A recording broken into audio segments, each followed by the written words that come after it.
Support for this podcast comes from the patrons at patreon.com/FMLFPL.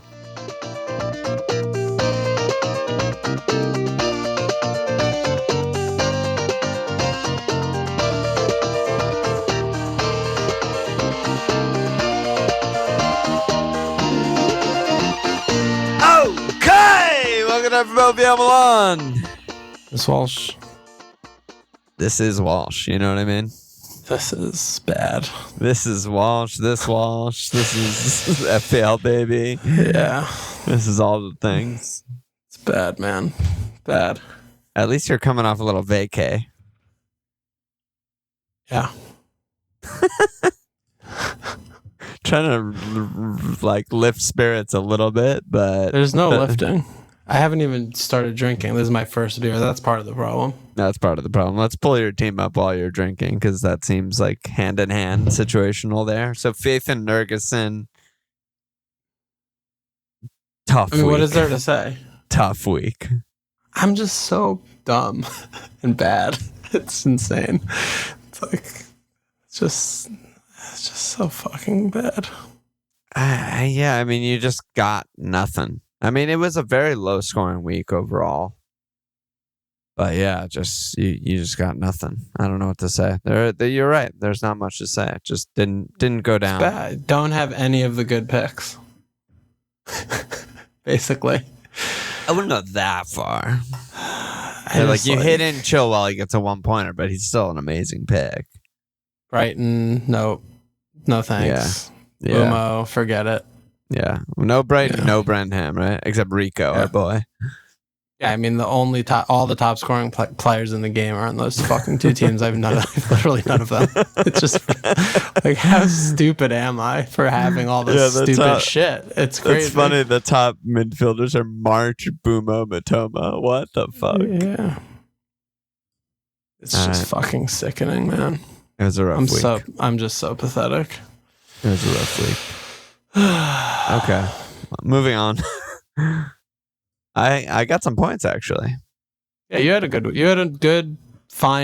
Like, I mean, everyone had a good week. Everyone got in this high 50s. What's funny is the elite teams, which, there's no point in looking at top 10K right now because it's just chaos. But the historically elite teams on live FPL, 47.3 net average. Really? Yeah, I was stunned. I mean, I thought everyone would have like Bumo and, all the fucking guys, but they really don't. I mean, they all have a Stupinian. I mean, they're not that dumb. Yeah, they're not that. They're not our level of dumb. They would never stoop to our level, but they all have Haaland, Saka, Stupinian, Turner, Rashford, Chilwell, and then there's a big drop off to next, which is Gabriel in ownership. But yeah, like Bumo's only 37%, Matoma's only 35%. I just have the wrong read of the template. I thought that those guys were just locked in everyone's team, but it seems like most people went, I guess, double Arsenal, double Man United or something like that was more of the template. And I mean, that just has been really bad. Yeah, it depends what echo chamber you're occupying for the template.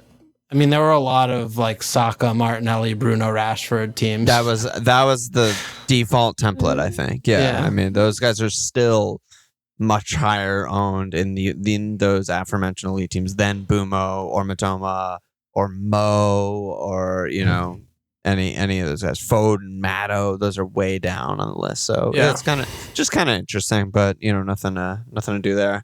I saved, so I have 2 frees. This is why Game Week 3 is such a fun week, I think, is that everyone's kind of a lot of people are looking to make big changes in their teams, but we'll get there. Let me shout out the Mug League leaders for August: Andy Anglin, aka Los Ameritanos, Andy Mason, aka Magic's Mescalitos, and Brian Fitzgerald, aka Patatas Bravas. Is that all Spanish team names? What's going on? A lot of Spanish influence. Yeah, and then Mark Sinclair, aka Sinky FC, top of the public league as of now. So good job by everyone there.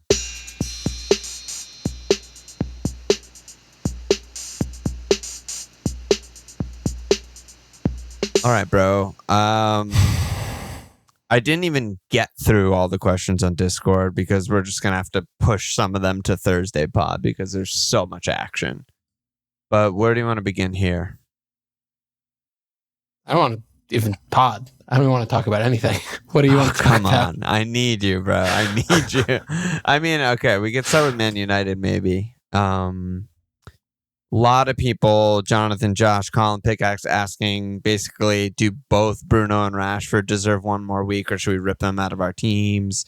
Al, is this a rash fire sale? Chester, United looking all sorts. NFO not even that great of a fixture. Is it okay to rip Rash out? Where are you at on Rash and Bruno, I guess? Well, Bruno played very well yesterday, or whenever their game was. Was that yesterday? Yeah. Sunday? I think it was Saturday. I think so. Saturday. It was one of the later Saturday games, right? Yeah. Bruno played very well, I thought. Rashford was terrible. I mean, they're a mess. The team is a mess. I mean, they could have been up 2-0, probably. Yeah. Literally the only things they were creating were, balls come swinging in, like headers, that they were just breaking the line. And so you take it for a grain of salt, I guess, right? But broadly speaking, they didn't create a chance, like all game, like with their foot, like a foot chance. Did they? Yeah, I mean... like where someone shot with their feet and it didn't just get blocked? Or the Anthony chance was a big one. Oh, the post. Yeah, the post. There was that post, yeah, I right? mean, there was a sitter for Rashford, a sitter for Bruno, and a sitter for Casemiro, as much as headers can be sitters. Yeah, I mean, they're still difficult to corral, but ultimately, they played poorly again. Ten Hag's very concerned about what he's got going on there. He just keeps playing. It's like he wants them to lose the game based on the teams he's picking. Honestly, it's astonishing. They're in trouble, and it's this just like we were talking about with Rash, right? He's playing striker. I don't like him playing striker. He looks like plays again. Yeah, it's insane that he keeps picking him. But Rashford just looks like a shell of himself. I don't know what he's doing. He's tentative. I don't know what he's doing. I'm not going to sell him before NFO, but the team is a mess. Mount plays, but he doesn't play. I don't know what he does. Casemiro's can't move. He's trying to cover too much space or ground. Underratedly, he might be the biggest problem in the team, actually. Yeah, he might be cooked. It's only 2 games, so I'm not going to, say he's fucking washed, whatever, but he's been so bad in both games to me. Yeah. I think he's tasked with too much. Yeah, I agree. Mount, what is Mount doing? I don't know what Mount does. I don't know what he's done in both games. He's not doing any attacking stuff or any midfielding stuff. So I just don't know where he even is. Is he just pressing poorly? Yeah, maybe he's just pressing and getting bypassed or something like that. I would be actually interested to a Y scout on Mount. I just want to see what he's up to. There won't be any clips. It'll have to be getting dribbled past or something. I just don't even know what he's up to, but it seems like the balance in midfield is very wrong. But overall, I think that this is sort of the difference between... This is what is good about stats is the ability to be objective, I think, right? And like you said, Bruno was unbelievable. Best player on the pitch, including the Spurs player, by a large margin for me.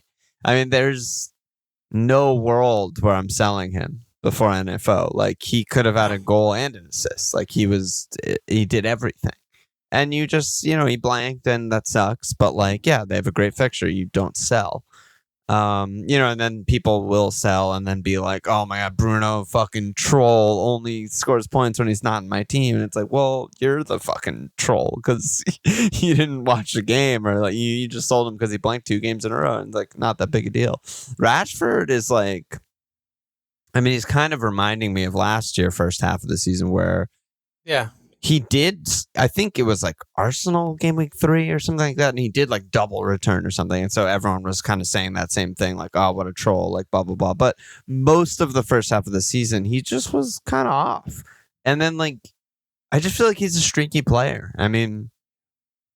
He's never really been consistently good every week for a season. He just has these runs of wow, he's fucking unplayable right now and scoring every week. But he's never just like, wow, he was fucking amazing all season. Yeah. I mean, the thing about it that's a little different, historically, obviously, yes. But this is the first time, really, that the team is built around him. I mean, for his whole career, there was, a strike like Ronaldo or Zlatan or some fucking thing. Like, they always had all this other shit going on. So, now that it is his team, I don't think that just because he wasn't historically consistent means that he won't be this year. Yeah. I agree with the streakiness. I agree with this, but I do feel like it's, this is like, I feel hear you kind of saying like, well, this is kind of who he has always been. And while that's true, I think that, he has the ability to not be who he always has been based on the team right now and how it is, you know what I mean? But yeah. Not today, like, not tomorrow. Again, this is sort of like a stats check where it's like, I watched both of the first two games. You watched both of the first two games. I would say he's playing badly. He's a little bit off it. When you look at the stats, in 2 games, he has 7 shots and 0.8 XG. That is like exactly in line with like his averages every season. His averages last season when he had his career year, his averages this season, in the past. Like he's just playing normally, sort of. The ball's just not going in the net. Yeah, I think that's not accurate. I mean, the stats are fine, the underlyings, but he's not getting, he's not. I don't think it's like the ball's not going in the net. I think he just looks fucked up, and she's fucking up, and he's not getting very good chances, even though he's adding a few together or whatever. Yeah, but he looks slow and he's taking too many touches. He's getting his shots blocked. That's exactly what I was going to say. I feel like he's getting in the positions and he's getting the chances from like a radar perspective, right? That's why he's like getting the XG. But there's like a defender right on him and he's not beating him, or he's not dribbling the keeper, or he's not like getting that extra half yard of space to get like a clean shot off or something like. And so it looks really bad. But, I still feel like, I don't know, they're fine. Like Rashford more than Bruno, I feel like is fine to get rid of, I guess, in certain teams. I don't know. But I wouldn't. I don't think I'd get rid of either player. I'm not moving. Bruno for sure not. Rashford, I'm definitely not selling right now. My bigger concern with Rashford is they have really bad fixtures from game week 4, or 4 and 5 are 2 really bad fixtures. And if they still have 0 goals after game week 3, I'm like, what am I doing? Well, yeah, if they blank home and a foe, it's hard to hold for away Arsenal, home Brighton. Even though home Brighton might be kind of good for attackers, away Arsenal's definitely not. Nothing's good for them, though. That's what it feels like. If home and a foe is not good, nothing's good. Yeah, that's basically it. I just have no faith in them. And it's just... I mean, what does Sancho have to do to fucking play? I don't understand. If Sancho false 9 and Rashford at the wing, I don't see a world where that's worse than what it is. If he fucking plays that simple Jack, bleach hair fucking piece of shit again and starts him, then I'm done. I think that will be more a testament of anything for me than to sell Rashford, is if he keeps fucking picking that idiot. Playing your best player at a position in order to get Garnacho on the pitch versus playing your best player in his preferred position and putting someone else at false 9, like Sancho could do a job. Like, I don't fucking know who else could do a job. Mount. But like, it just seems like a wrong order of priority to me. Like, it just seems like maybe short term he thinks that this is best, but long term we know Rashford's not going to play striker, right? Like that over the next 35-ish games, right? So like, I'd rather be like, no, we're not going to sacrifice this system and who we need to be our top shot getter and goal scorer just to like shoehorn in Garnacho because he's slightly better than Sancho. It just doesn't make sense to me. I don't know, man. Anthony's a fucking huge problem also. He's been terrible. They're both terrible. So they basically have no attack. I mean, they have Rashford playing poorly, and then they have Bruno 2 players on the wing who are terrible. Yeah, and Bruno running around and trying to do everything, kind of. And Mount not playing. It's such a disaster. So, yeah, I'm not going to sell Rashford before NFO. I'm probably just going to hold him for a little while because I still believe in him. Yeah, me too. And it is, this is when you sell and then they get points. You're not, this is, to me, you have to be patient. Last year they lost 2-1 to Brighton, lost 4-0 to Brentford, and then beat Liverpool, beat Southampton, beat Leicester, beat Arsenal in a row. Yeah. Yeah, I mean, but he needs to pick better players and change some things personnel-wise. I agree. Yeah. I don't know. They're a mess. Rashford's fucking annoying. Let's talk about Chelsea.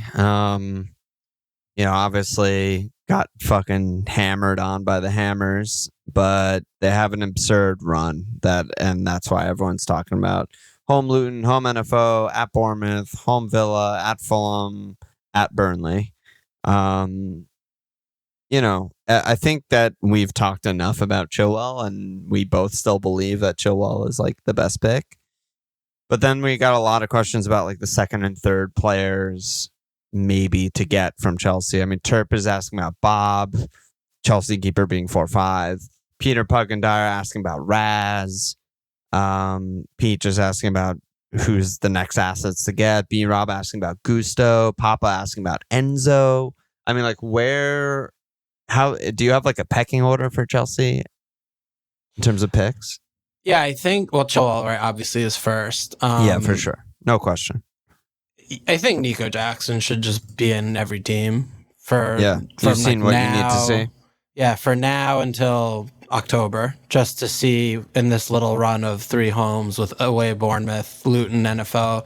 I mean, these are the fixtures that only happen once a year.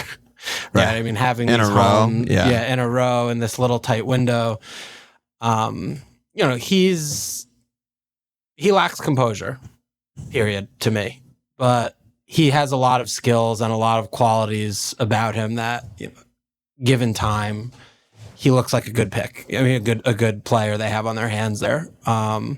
This is more to me about do I believe in him? No. I'm not sitting here like, oh, he's going to fucking shit points the next few games, but he could. And this is more like putting yourself in the position to get lucky more than anything else. Yeah. Where I think if you don't, I mean, then they also have Fulham and Burnley 7-8. I mean, it's at absurd. Home Villa, it's an absurd run that, like, honestly, most teams never get this run in the course of a season, right? Like, most teams will have 2 or 3 good ones, and then at a big 16, and it's like, I don't know. Like, this is a crazy run. Yeah. So I think from that standpoint, all of the chances get funneled kind of towards either him or Chilwell, basically. Yeah. They have a lot of creativity, and we'll see. Maybe he will change the formation. We don't know. Maybe they'll buy also. Yeah, we don't know about that. I mean, it seems like, Mudryk sort of getting a little bit shafted, and, it's concerning that he subbed Chilwell off after Mudryk came on. I mean, they sort of want to do the same things. And if they're both on the left side, that's like a really weak point, I suppose. Yeah. I mean, maybe they could do something with Caicedo and he has more time to make him kind of, but he's playing on the right a little bit more, right? So, yeah, it just seems, and Raz, he looked great. I still just don't feel like he's a pick. He's just shoot. He's not shooting. I know. Like he's playing so good he looked great, but he's not like when he was good in FPL. He was drifting in and doing auxiliary striker stuff, and he is straight up a winger now, and that's not good for FPL. And Enzo missing the pen isn't great. It's interesting, though, where he could potentially play. I don't think that's a pick right now. So, yeah, I basically just kind of do see it as defense and Jackson. So, like, Chilwell, Jackson, Gusto would be your 3, maybe? Yeah, I mean, like, I have Colwell. Maybe. Gusto didn't do much for me. Watching him, I was like, yeah, he's fine. I think I thought for a 4-0, he did more than enough to be like, he's a fucking amazing pick. Yeah, no, I'm saying like he's an amazing pick just because he's 4-0, but it's not someone that's, you know what I mean? Yeah, he's a great pick while Reece is out for sure. Is he going to blow the doors down, get goals and assists? Probably not. I mean, I think him and Colwell being 0.5 different makes him, maybe worse because you can get Cole who you won't have to transfer out. He's not, unless if he loses his place. Unless he loses his spot because he's been fucking bad in my opinion. Yeah, he's been very unimpressive, but also I think he's being asked to do a little bit too much. Yeah, I agree. So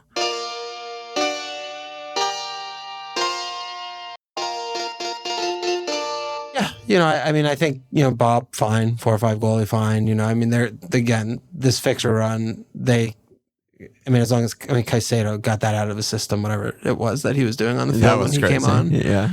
Yeah, it seems like now is the time to pile on as many Chelsea as you can. Yeah.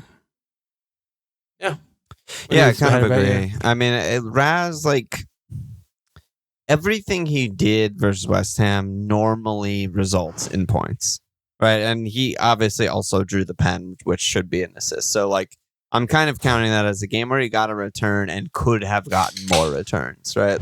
But I agree with you in the sense that, he wasn't actually getting good goal scoring chances. It sort of felt to me like you could get Raz or you could get Nico, who's going to get the goals that Raz creates. Right? Raz still has 1 shot in 2 games. Right? And as good as he looks and as many people he's dribbling and many touches in the box, he's not actually doing that much FPL stuff. And he might, right, against these buses and bad teams, maybe they just dominate and they're in the box the whole time. But overall, Chelsea have been kind of dominating possession against both Liverpool and West Ham. And it's just still not really leading to that many chances for anyone, and especially not Raz. So I think I'm with you there. As much as I want him, I think Nico seems like a risk worth taking. But yeah, I was impressed with Gusto a bit. Good enough for sure to confidently bring in. I think he has assists in him. Some of his crosses were really good. Yeah, I don't know if there's much more to say about them.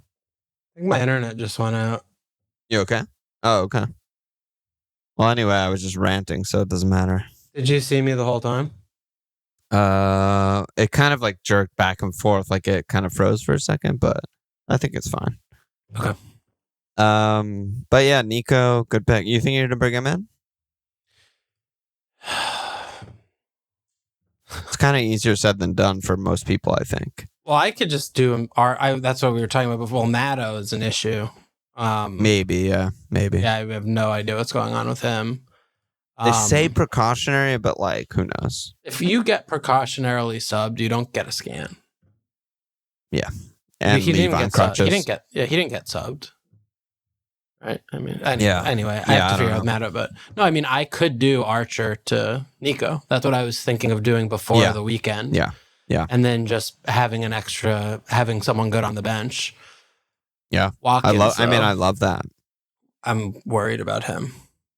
Yeah. Do you want to talk about him? We got questions about Ollie. I don't want to. I mean, TJC straight up. How would you rank Ollie, Nico, and Wissa for the next few? And Wallace, what's the verdict on Ollie? Sides, is Ollie just an overpriced Wissa? Al, is Ollie and Nico a good move this week? So I think a lot of people in the same camp as you. Obviously didn't take the pen, got subbed on 60, and then immediately Durant scores the goal that he would have been there to score. He would have fucked it up. Yeah, I mean, kind of a fucking nightmare. I mean, yeah, I don't own him obviously, but I was rooting for him because you capped, and that was your one lifeline, and it was just a frustrating game from him. I mean, he does have 2 returns in 2, low key, but he's ticking as he should. Looked really bad against Everton, I thought. Really? Yeah, I did. I thought he played really badly. I don't like him and Diaby and Bailey. They get in each other's way, and Ollie is he's just the decoy. Honestly, that's what I see him. He's just the decoy. He's marked, and they're not. And they are getting into the space, and they are getting the shots, and they're getting the chances, and it's just bad.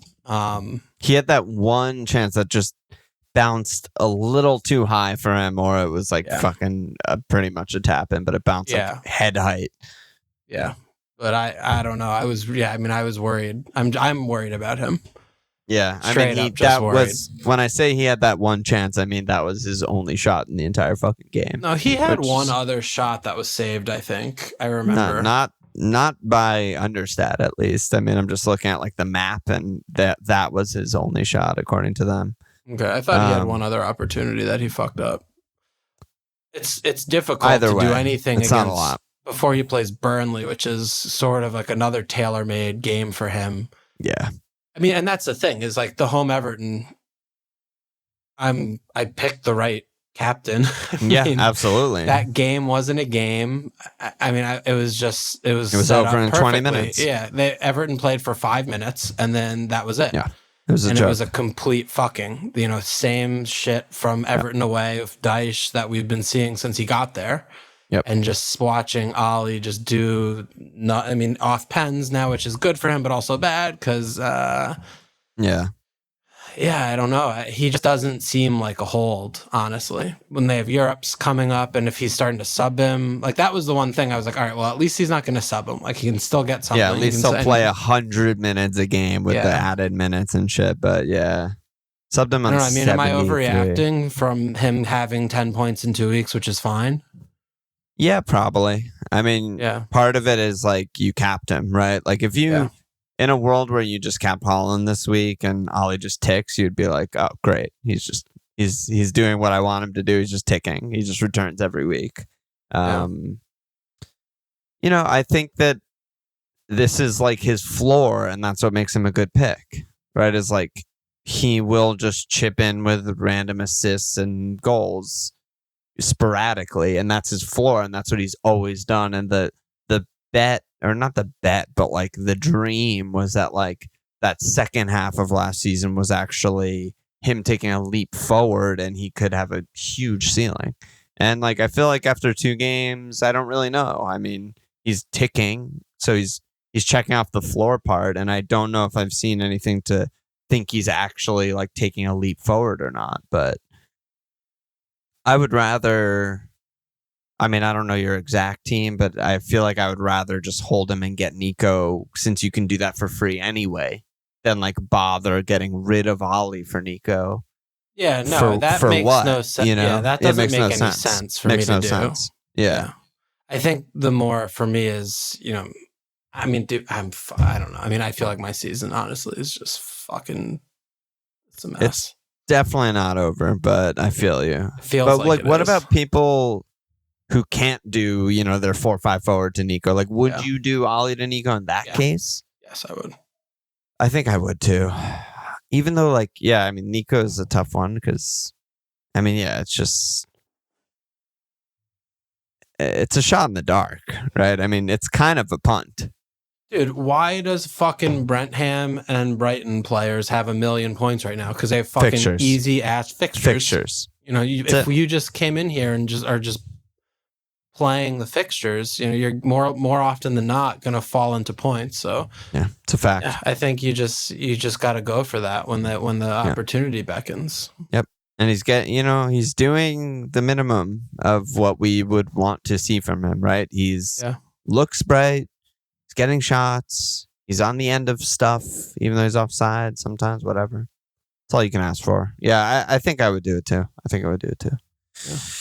Yeah. We got to talk about Richarlison, dude, because oh my god. I mean, we only got one question about him. Just, are you guys still hot on Rich or whatever? But like, dude, no. What a fucking disaster! Like, people always give us shit because we often use the words "best pick in the game," but I think that, like, to clarify that, what we're saying whenever we say that is they have the potential to be the best pick in the game based on what we're seeing and based on their positioning, right? Like, out of position, 7 million striker mid has the potential to be the best pick in the game. Chilwell playing left wing, potential to be the best pick in the game. They might not all be the best pick in the game, though. And Richarlison was a fucking disaster, it seems like. And he's just like, can't play that position, I guess.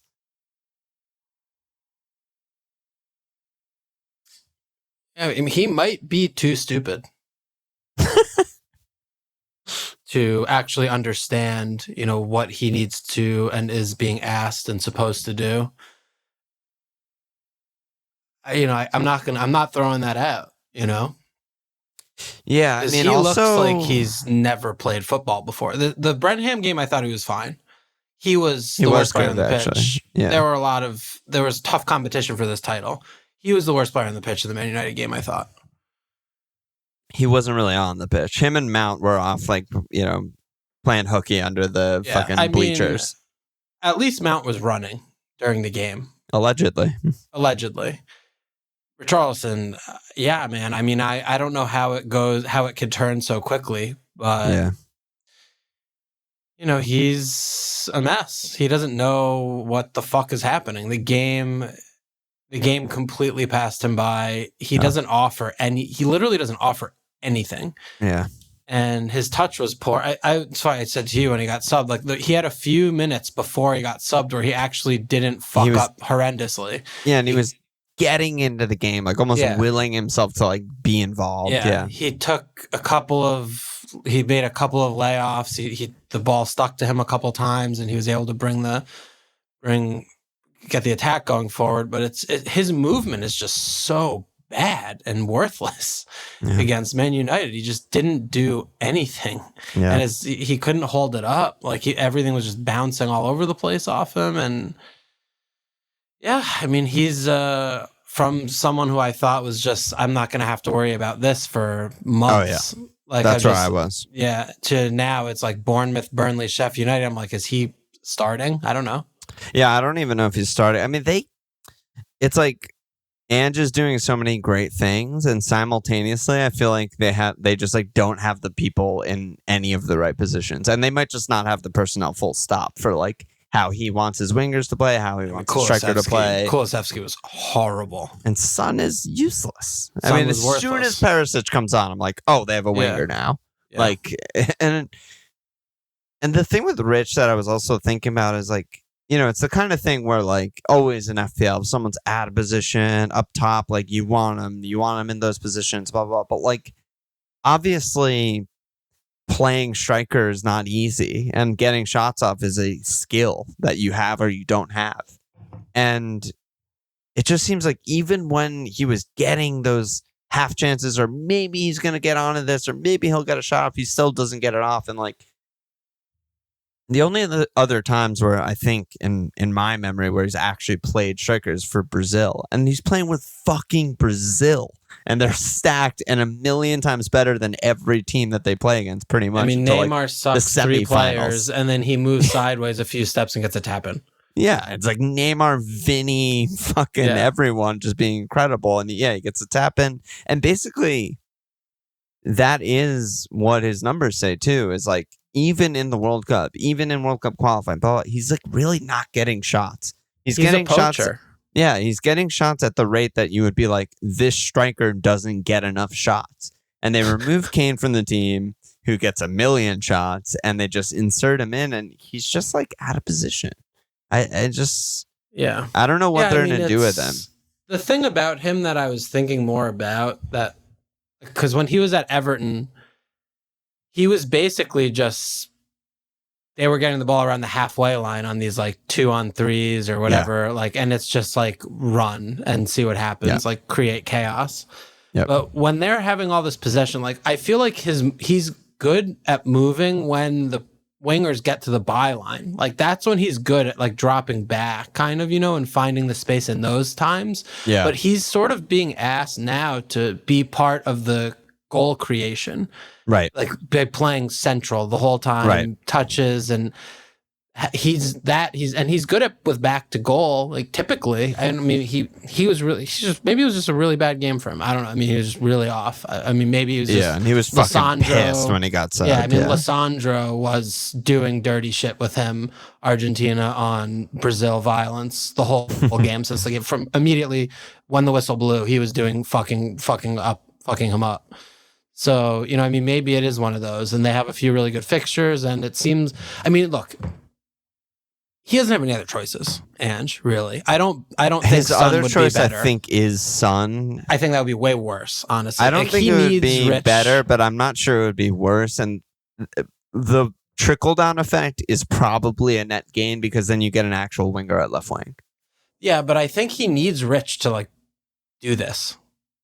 Like they didn't buy him for 10 million. I mean, this is what he is needing to. He needs to. If this season is nothing else, he needs to find out if he can persist with Rich playing in this position, and 2 weeks is not enough time to figure that out. Yeah. And so you're don't leaning towards keeping him, it sounds like. I'm definitely keeping him, for sure. Okay. There's no question. Because the fixtures are too good, and you're just praying. The fixtures are too good. I'm praying. I mean, Matto might be out for months. I don't know. Which we haven't even come on to. Yeah, Matto might I'm be more hurt. inclined to, if Matto's hurt, then I'm actually more inclined to sell Rich, because I don't see how this team works at all. I mean, I don't know where Lo Celso is. He's like he was playing in the preseason. Now he's just MIA Was he again. on the bench or anything? I think he was on the bench, but he's not even. I mean, he has 0 minutes so far. Yeah. I don't know if it was shop window stuff. They're trying to get a move for him, and it's not materializing. Yeah, he's on the bench. On the bench, didn't sub on. Yeah. He's not picking. I mean, he's not playing him. I don't know why. But yeah, Rich, again, it goes back to the fixtures where, I picked both of them game week 1, and I knew that at Brentford, home Man United weren't, great fixtures. We knew that 100%. And it was more of looking at 3 to 5 and saying, well, this is the chunk, let me just get good picks. Hopefully I get lucky in the first couple game weeks when they have rougher fixtures, and then, when they're good, it'll work out better for me. So yeah, I do want to just add really quick though that like when Perisic did come on for Rich, and then Son moved up top and Perisic took left wing, I mean, they were way better. All of a sudden, it was just like, oh, they're working. Even though Son is also out of position, kind of awkward there. I think just having a winger. So I don't know. I think that's a little unfair though, because you're taking, the last 20 minutes. 20 minutes, where there are already 4 subs on each side, and they're winning. I don't think Son did anything the whole game that I can remember. But yeah, I mean, there is the more directness. Like one shot, yeah. Yeah, I mean, there is more directness and more involvement in both games with Perisic subbed on, where he's at least doing stuff. But that might also be like his best position might be I sub on for last 20. Because he's fucking old, and even though he's still fit, he's slow. So he needs to just play for a little bit. I'm worried about Rich. I'm also leaning towards holding, but yeah, I mean them and Chelsea are actually in a weird way similar, because there's so much to like when watching, and there's so much good movement and pressing and passing and like just dominant, just like ball possession dominance from both of them. But then at the same time, both teams are actually struggling to create good chances. I mean, think about Spurs' goals are fucking Lissandro own goal, fucking Romero header, Emerson Royale worldy, and a Sarr deflected left-footed volley. A set piece. Yeah, like they're not like getting good chances and scoring good goals. And it's same with Chelsea, right? I mean, what the fuck are their goals? I don't even remember what their goal was. Oh, it was a Carney banger and a set piece, headed out, headed back in, headed back out, headed back in for Disasi. That's their 2 goals. Yeah, but I thought they created plenty against West Ham. Like, I think that they could have had a few on another day. I don't think I agree. I mean, I think they were like close to creating, if that makes any sense, but like none of the chances actually, like someone would whiff or a West Ham player would head it out, or like there was like good crosses, they didn't know what to areas, do. But they didn't know what to do when they went up a man either. Yeah, they like didn't get the shot off. Yeah, no, I'm thinking more. I think maybe in the beginning of the game they had a few like kind of like that one, the Raz cutback that just everyone missed, and then Chilwell passed it to the keeper instead of shot. And I mean, he had a header though. I mean, there was a Nico header. They had some good chances in the first half. Yeah, Chelsea, there was a Chilwell cross to a Nico header that was like 5 yards out. Because they were getting in a lot. They were getting in at will. The like box stat, I mean, they had 49 touches in the box. Yeah, that's a lot of touches. Like they were just living in the box. But then you look at their actual shots, and they just had like very few that were good at all. not including the pen. So, but back to Spurs. I don't know. We switching it back. Yeah, I mean, back to Spurs. So I still just have a lot of time for them because of how he's trying to get them to play, especially with these 3 really easy fixtures. I think we'll have a very good idea before they play Arsenal game week 6. Like, what's going on here? I gotta say, holy fuck! I wish I had Matto instead of Rich for these 3.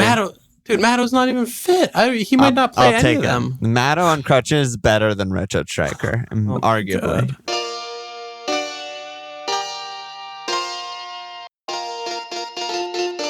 I guess if Matto's not fit, it increases Rich's chance of actually starting. So maybe that'll be good. But fucking hell, dude. Because it's also just 2 games. Yeah. Tough games. Yep. For them, tough games, and they're sitting on 4 points. So we're sitting here like it's doom and gloom, and they're doing great. If you offered Ange 4 goals points in 2 games and 4 points, good. If you offered him 4 points from these first 2 games, he's ripped your fucking arm off for it. Yeah, and now he has 3 absolute joke fixture games. So yeah, we haven't even seen that. That is also a thing of early season that's weird. Is we haven't even seen them in a good fixture yet. Like, we've seen them dominate the fucking ball against, Brentford.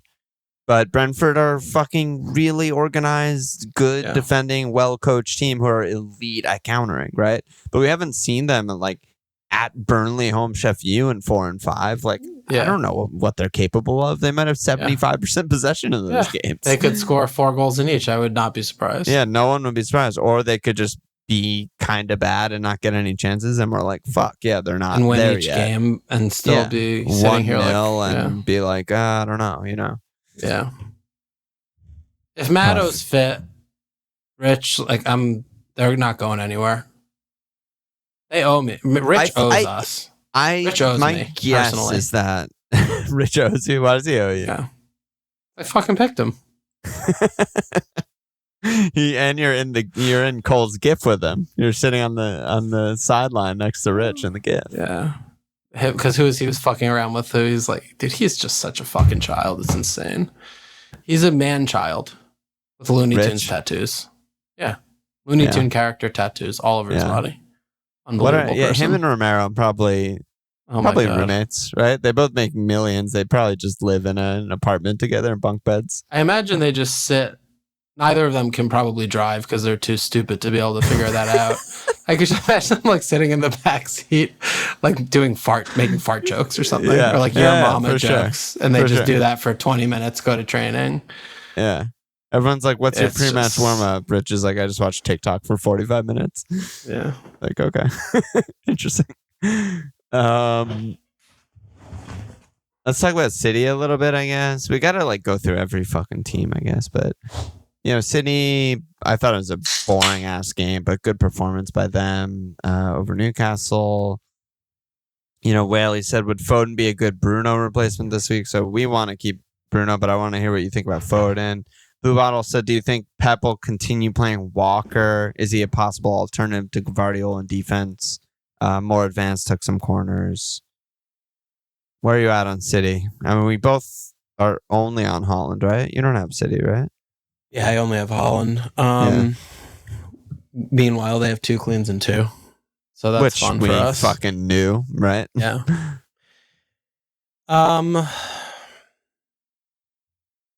Foden clearly a good deck, right? Dude, he was unbelievable. Yeah. He was lively in the Burnley game, even though he was off it and bad. Yeah. He played 90 in both games. That's crazy. Yeah, crazy. I feel like that.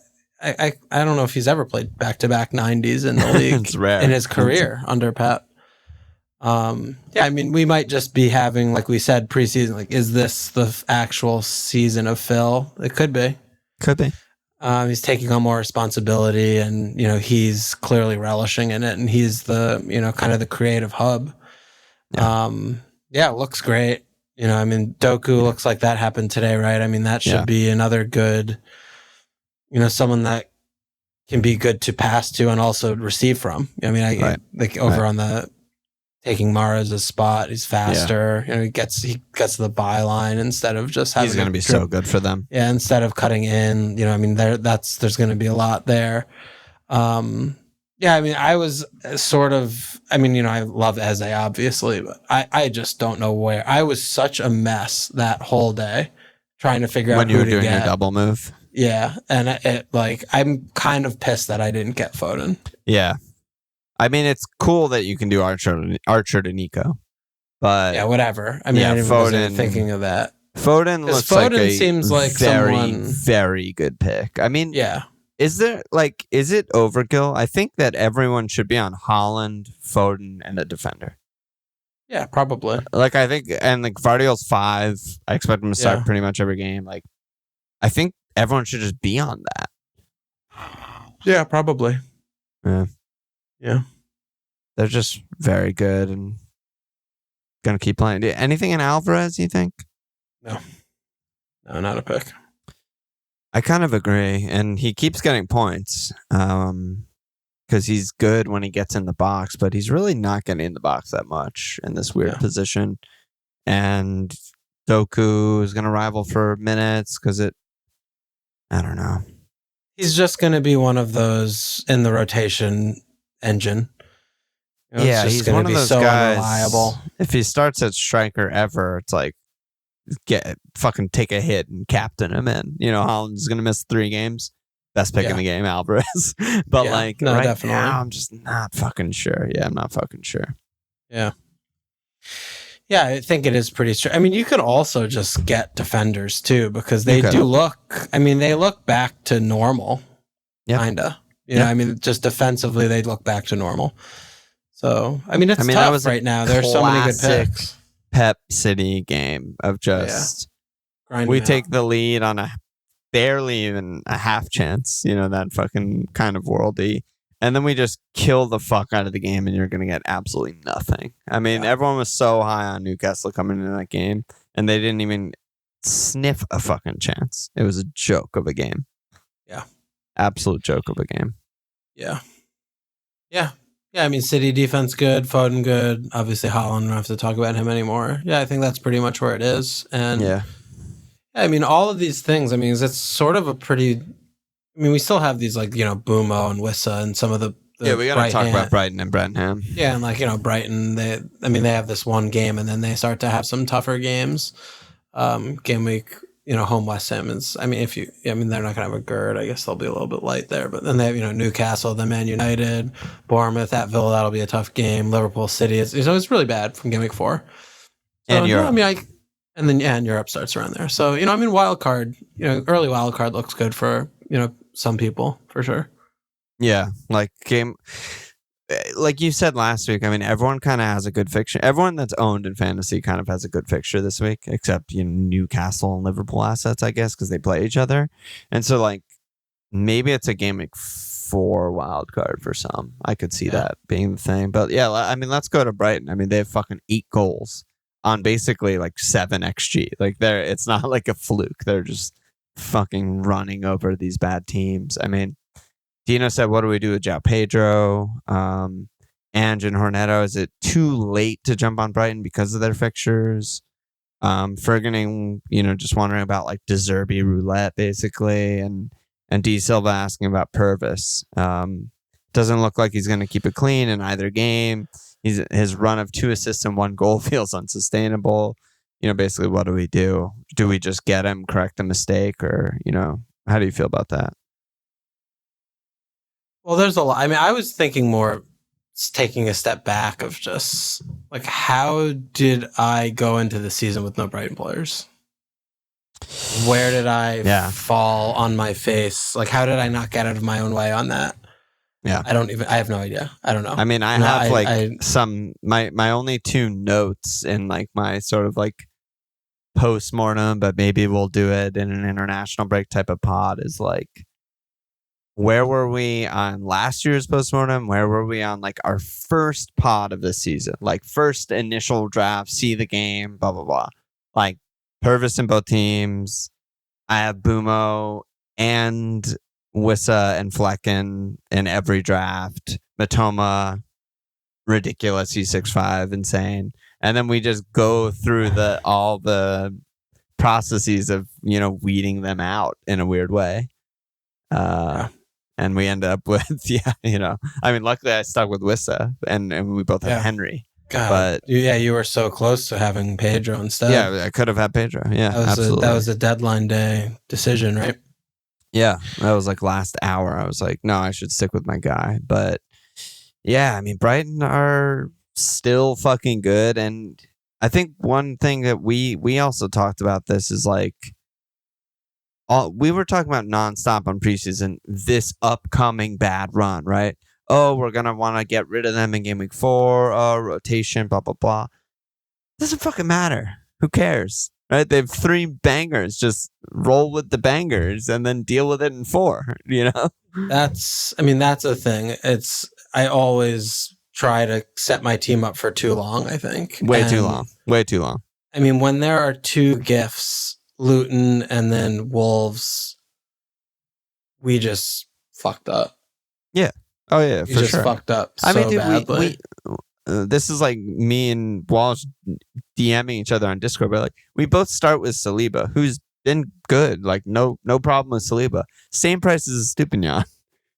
And we like talk ourselves out of Estupinian and then backdoor last day of the fucking tinkering, we end up on both Saliba. And I'm like, wait, what's going on here? Yeah, the thing with Purvis that's more tilting is like, fine, he's playing, very attacking for a fullback. They don't have any cleans. They have no cleans. Two games, no cleans. He has 18 points. Yep. He's not going to return 3 and 2 for the rest of the season, like attacking output. Nope. He got the assist in fucking ass fuck time in the Luton game to go from 1 point. 96th minute, yeah. Yeah, when the whistle should have been blown. He goes from 1 point to 7. And then, a goal and an assist. It's just... Yeah, it's tilting. Yeah, it's tilting. And we're stupid because it's the same thing I was thinking back with Rash, where all I'm saying is like, Rash is going to be striker. I don't want him in my team. He's not good at FPL when he plays striker. I think I talked about that with LR and but ultimately where I can't, and I didn't have him for a really long time in my tinkering period before game week 1. And it came back to just looking at, well, he's owned by 40% of the 50 fucking whatever percent of the game. Whatever it was, yeah. If he scores a hat trick, I'm fucked. Yeah. And 2 of their 3 fixtures were really good, right? On Wolves, paper. Yeah. And then NFO game week 3. Home Wolves and home NFO game week 3, yeah. So with Purvis, it's sort of the same thing where I'm just like, why didn't I use the same application, right? Yeah. I don't necessarily believe, Rasher's playing striker. I don't believe in that pick. Now I'm stuck. But with Purvis is like, they don't keep cleans. I don't really believe in the pick. And they play Luton, Wolves, and West Ham 1, 2, 3. So, and he's in 60% of the teams. So just pick him. Yeah, just pick him and forget about it. Yeah. Is really where we should have been. If I was right and he has 6 points in 3 games, then I transfer him to Colwell or whatever. Gvardiol. He's Gvardiol this week. Yeah, because everyone... double move, he's Chilwell. Yeah, it doesn't matter. Everyone else got those 6 points. And if not, then now I'm sitting here and looking at, I'm fucked. I'm just fucking myself in every orifice. It is that long-term thing that we both get baited into a lot because, like you mentioned, and I think is very relevant, is they have no cleans, and I don't expect them to start keeping cleans. There's nothing that the way they play that makes me think, well, cleans are coming at all. And to be honest, I think if you went back over the years in FPL, there's no top defender that doesn't get a lot of cleans. There's no defender that just gets 5 goals, 15 assists, and 8 cleans and is like a top pick. Like that just does not happen in the game. You need cleans. That you need them to be a top pick. But like you said, all of the other reasons, whatever. They got the points. They got the attacking points. They could have lucked into a clean in either game, and we'd be in an even worse situation here. And then you just transfer them out. Whatever. Yeah. But in terms of buying, no, I don't think he's a buy. Yeah. I think he's a rotational defender that you only start in good fixtures. That's how I view him. Yeah, I mean, I'm even more extreme. I'm like, I think he should transfer out. I mean, yeah, I would look transfer at him out for sure after West Ham. West Ham. Yeah, I mean, depending on what your team looks like. I never really want to start him in any of the next bunch of games, and he's 5-2 now. You know, like I want to cash in. I want to go to somewhere where I can rely on cleans. Yeah. I want a City player. Yeah. And we don't know what De Zerbi's going to do. I mean, that was part of Ferguning's shout was just like he might see home Bournemouth and be like, that's an easy game. I'll play my backups and play, the first 11 on Thursday. Yeah. Play Milner at left back. Whatever, Yeah. So we also don't know that. And yeah, that's kind of how I feel with the attackers too, because again, the rotation's coming. Even though whenever Pedro starts, I mean, he's an insane pick whenever he plays. So I'd be tempted to keep him for this 1 week, I think, to be honest. It's very worrying to see him though, right? I mean, on the bench. Yeah. Yeah. But, just go for it one more week and pray he starts. And if he starts, he has double digits in him. And, then move off, I think would be probably my move. Yeah. Yeah. I agree. That, and that's a tough one because that turned very quickly, right? Yeah, I know. It's like after game 1, it's like we all need Pedro, and then it's like, actually, Wiss is the best pick in the game. I mean, I think ultimately what it comes. I mean, March would have been a really difficult one to go in game week 1 with because he didn't play in preseason. His fitness was very questionable, and I mean, he's sitting here with 24 points, which is insane. Yeah, and a lot of people thought Pedro was going to fight for that spot, not really this 10 off striker spot. Yeah, but I mean, I think like Matoma and Purvis though were Matoma's just and. He's 17 points, 2 games, right? But the fixtures, it's just play the fixtures. We over. I don't know what we're doing. It's just, and I still go back to this thing where we both just come from such different fantasy sports, where we try and build the team that's gonna win. With minimal changes. This is my draft. This is the team that I'm like relying on to win. And it feels just so fucking different. It just does not work like that. Not even a little bit. Yeah, I think there's a lot in that for us. Yeah, and then that is very much how I view it. Yeah, I mean, we've always, after all these years, even the way we talk in preseason, right? Like we preview the mid-price players or whatever. We're not talking like, well, they have Luton and Wolves. We're just saying like, over the course of regression, I don't know if they're going to be as good as last year. It's like, doesn't matter. Throw that out. Yeah, just straight up does not matter. Yeah. And then, Brentford. I mean, so Varadin said, are we at the point that those without Bumo are just wrong? We need to correct it. 3 home games in the next 4 just looks wild based on the current form. Ferguning said, what did you two see from Brentford that I obviously didn't see, which made you think they were picks? I mean, so their he next, has what's 2 their next pens, 3 shots. It's like but the next run is now so the good. run, I know, but I'm still just looking at him like he's fine. But I don't think it's like, oh my God, he's a game breaker, or like, oh my God, you're an idiot if you don't have him. I mean, he has 2 pens in 2 games, and he scored in stoppage time. And he has 4 shots in 2 games against 10 men. Yeah, against 10. Also, his tap in. I mean, we're starting to see this is like a separate point, but Fulham are just on another level of bad. Yeah, they look like they're running away for 18th place this year. So. Take that with it. Take all the numbers and Wissa getting like 8 shots and 1.4 XG or something with a grain of salt. But I don't know. I mean, he's obviously a good pick. Yeah, he's a good pick for sure. For the next 5, like very good, very safe pick. But the pens are just complete luck. That's the thing. It's complete luck. It's so fucking ridiculous because we could be sitting here with Eze. He could have 20 points and 2 pens. And everyone's like, well, you're an idiot to not have Eze. Like, why wouldn't you have Eze? He's on pen. Like, with Bumo, I mean, I started with Bruno, and Bruno could be sitting here if he got a pen in either game, he would have had max points because of everything else he was doing. So, I mean, you can obviously say... Imagine the questions we got on this pod about Bruno if he got 2 pens and Bumo got no pens. Right? Every Man United question would be Rash to Bruno, most obvious move. Yeah. Do I have to take hits to get Bruno? It's just like ridiculous. Yeah. In there, you can obviously counter argue by saying, well, yeah, duh, idiot. So get as many pen takers as you can because this is how that works. And that's fair. That's fair. Yeah. And if, you're reading the tea leaves and, he has 2 in the bank and he has 2 more coming in the next 4 weeks, then buy him.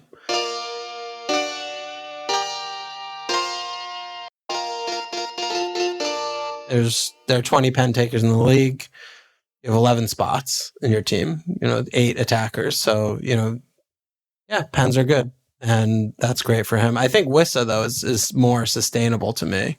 Yeah, Wissa looks fucking awesome. Yeah, he looks great. I mean, he strikes. He knows where to go. His movement's good. Shots, clinical. He's good. He's just a good player, good pick. Great job by you. Thank you. Proud of you. Yeah. Proud of you, dog. Yeah. So I agree. I mean, I think Wissa, it's interesting, like, where would you rank Wissa compared to like Nico Jackson? I would still take Nico. Run. Yeah, I would still take Nico. The ceiling is so much higher?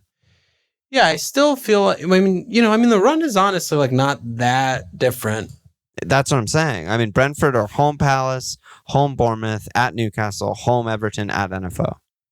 I still don't believe in Brentford. Yeah. The individual quality of the players in their team compared to that of Chelsea is not even remotely in the same stratosphere, not on the same planet. And, I would prefer to take the Chelsea players where I have this in my imagination of, they could be incredible versus, Frank getting, better some of their parts from all these like kind of broken mismatched pieces. Yeah. And, the Fulham game, the Spurs game, home Palace, Bournemouth, Newcastle, Everton, they're good fixtures, but I would still rather gamble on Nico, I think, rather than Wissa.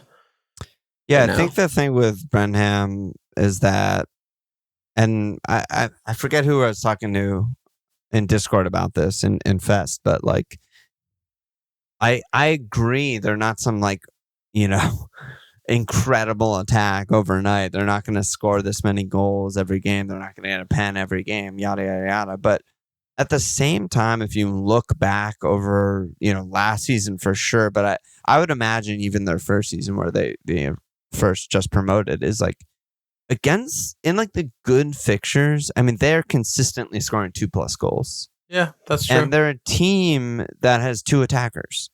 Yeah. So, over these next 5, when I see 4-ish good fixtures, you can say 3.5 good fixtures, whatever you want to say, because Palace is kind of tough too.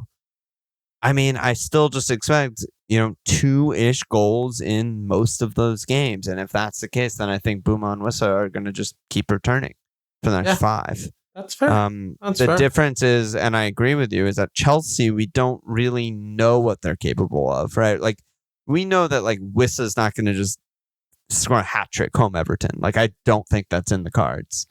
But Chelsea, I mean, who knows, right? They could score 5 home Luton and no one would be shocked. Yeah. So I think there's like a little bit. Do you prefer like the steady Eddie, or do you want to go for the huge upside between the two? Yeah, I mean, at the same time, you're looking at Brentham, they have 5 goals, 2 pens, stoppage time, the thing was done. I mean, how many goals did, and and the Spurs, I mean, they got fucking ass fucked. So, yeah, they're just good at countering. Yeah. Yeah.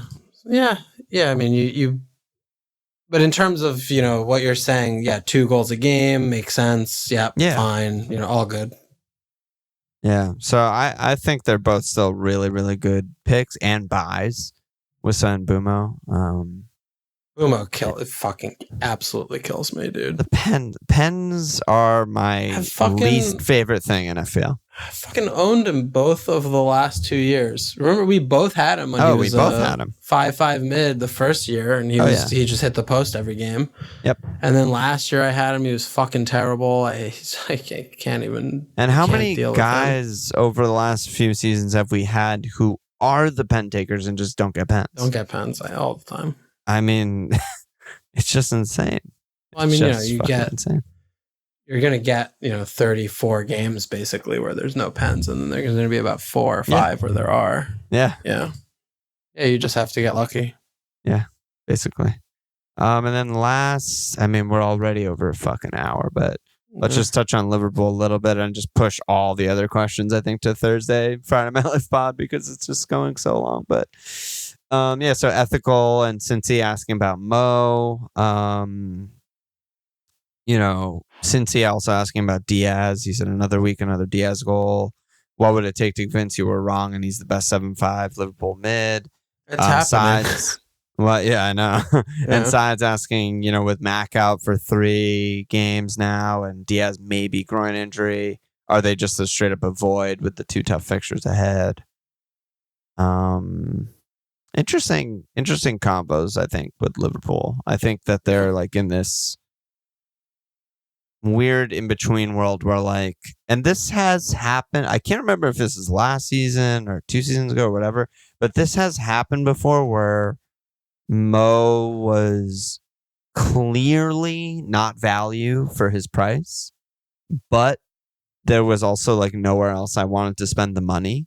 Mm-hmm. And I had him, and I remember he was just returning 5, 8, 2, 3, modest returns, sprinkle in a 12, modest returns, not captaining him. And every week it was he's not value, but I'm getting points every week.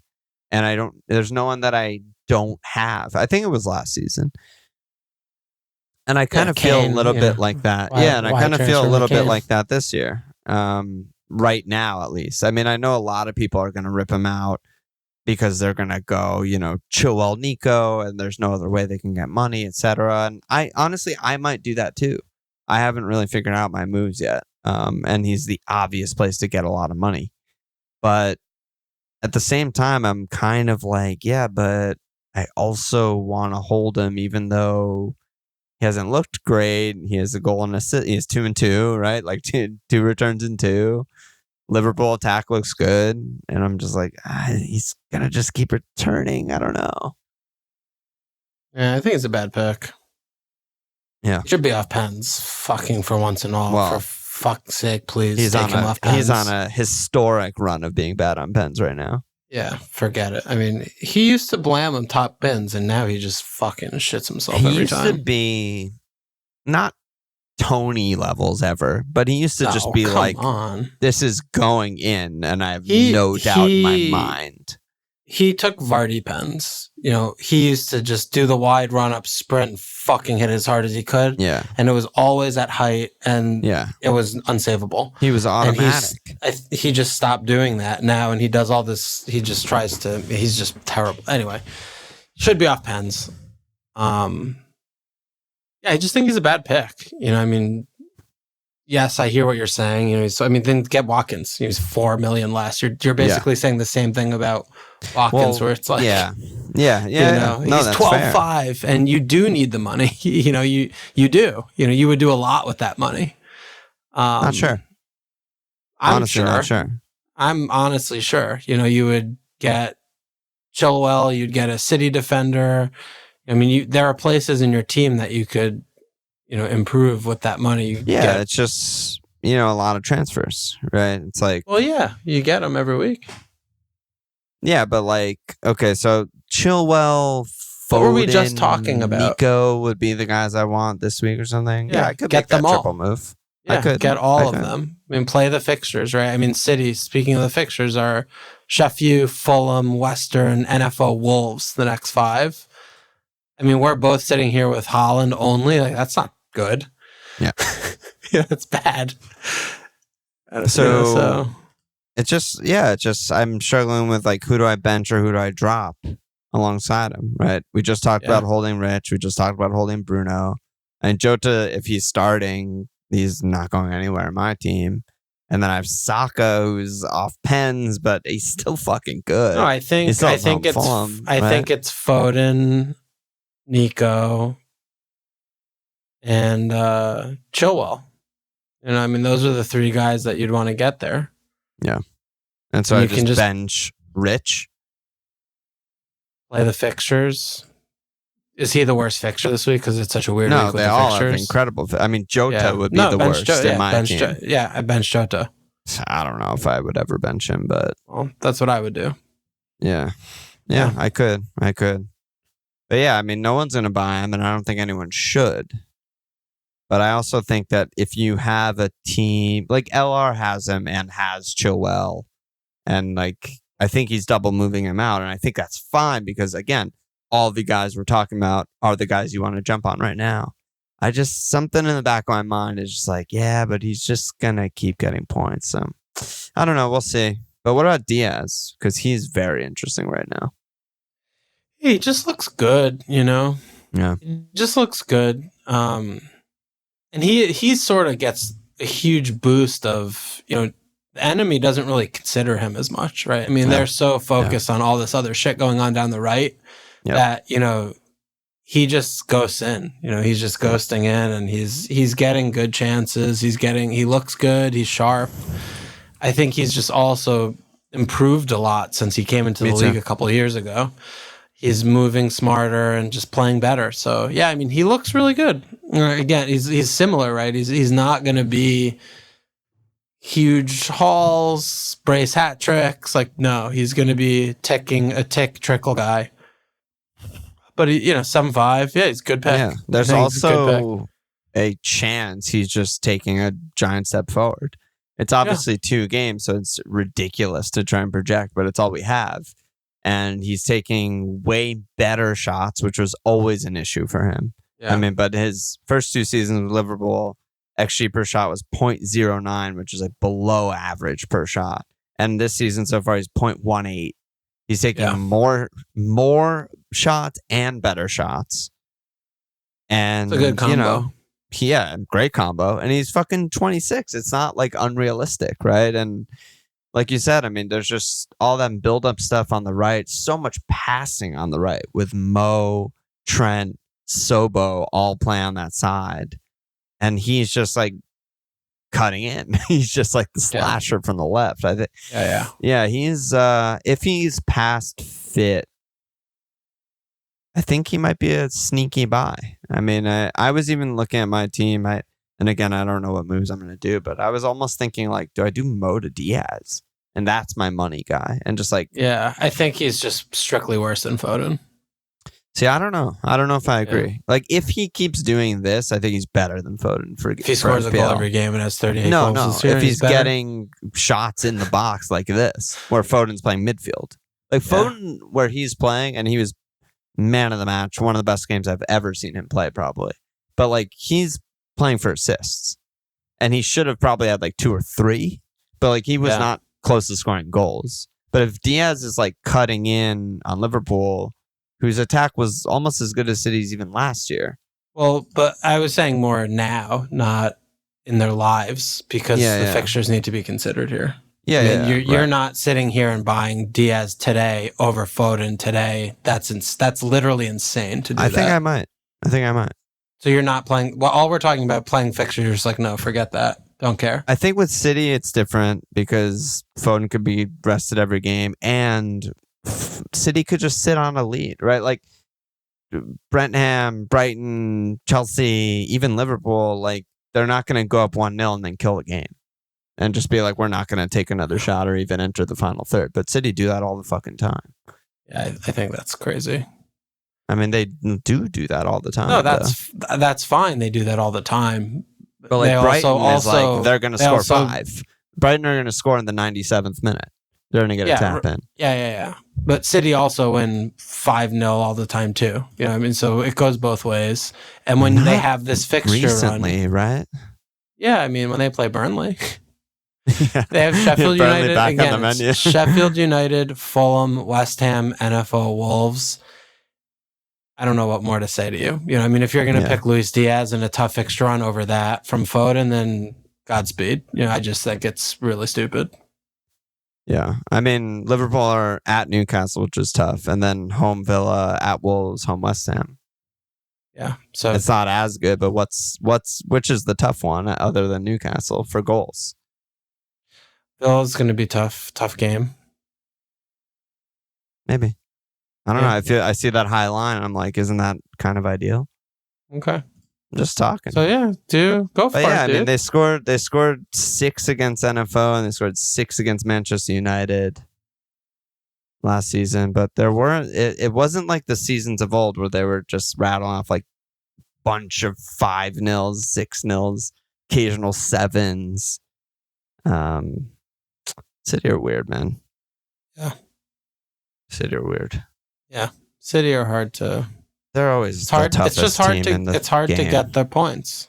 Yeah, it's hard to get their points. Exactly. You know that the points are there to be got, and it's hard to actually get their points. Yeah. Weird situation. I mean, this is also with them, like Walker and Akanji just both playing both games, getting 2 cleans. Easy. They're 5 million.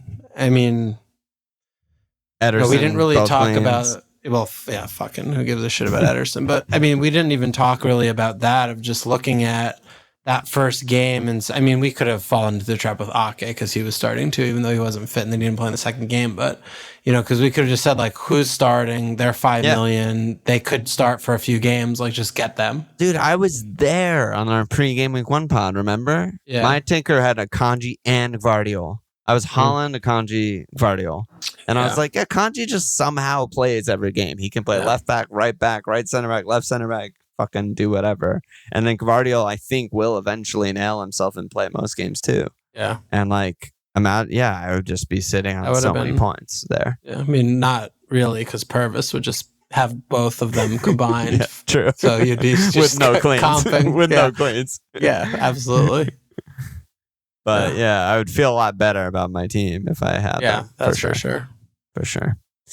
All right, dude. Yeah. Let's push the rest of the questions and slap some asses. Right. We got new Patreon signups. Good job by you. We got Sesk Pistols, Liam Baxter, Vassal Ivanov, William Dawes, Don Gates, Ilya Turchkino, Andre Trafton, Axel Ryden, Hugo Underhill, Hepe Brodsgaard, and Jason Chakchuk.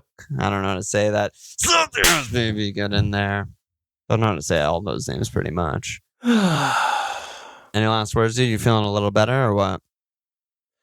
No, I like the beginning was bad and now it's getting bad again because I'm looking at my team again. Yeah, just close that. The middle was better because I wasn't thinking about my team. We were just talking about football. Yeah, we were just I forgot about my team. Your picks. Now that I'm looking at it again and I'm looking at my fucking team, I'm like, holy shit! Should I just wildcard? Yeah, just do it. Honestly, who cares? Wild card and keep 8 players. It's fine. Yeah, maybe I will wild card. 8 out of 15. It's not like that many. It's not unreasonable. I mean, if I wild carded, I would get rid of everyone except for Holland and Chilwell. Maybe Henry. Let me look at your team. Well, Johnstone, I think you might keep. Oh, yeah. Well, right. I mean, goalie, whatever. I don't know. Keeper. Sure. But yeah, I mean, Maddo pending fitness. And then, most of the other picks. I mean, you'd have Nico, Gusto, Foden would all come in for sure. Who else would come in? I'm not sure. City defenders. Foden, Gvardiol's in. Nico. Yeah. I mean, you would make enough changes that I think it's not crazy. Yeah, I mean, because we're talking about the Spurs, like holding faith with Spurs through these 3 fixtures. You know, that's maybe dumb. You know, holding rash, maybe dumb. As a really fucking stupid ass pick. And I'm an idiot. You know, I mean, sure, that's there. Yeah, I mean, you might get you could talk me into your forwards are like Holland, Nico, Wissa. Your mids are, Umo, Foden. I don't know. Saka, but then I'm just Bumo. chasing points and I just feel disgusting. It's not chasing points, though. They're good picks. That's the difference of not getting a Brighton guy, but getting a Brentford guy. I think is the difference of chasing points and like, well, this guy's still, I project to have a good run, so I'm still gonna get them. You know what I mean? Yeah. All right, bro. Any last words? Fucking see you tomorrow, dog. Fucking see you tomorrow. Check us out at FMLFPL.com. Follow us on Twitter at FMLFPL, sportsbeatchannel.com/FMLFPL. Subscribe, rate, cheers.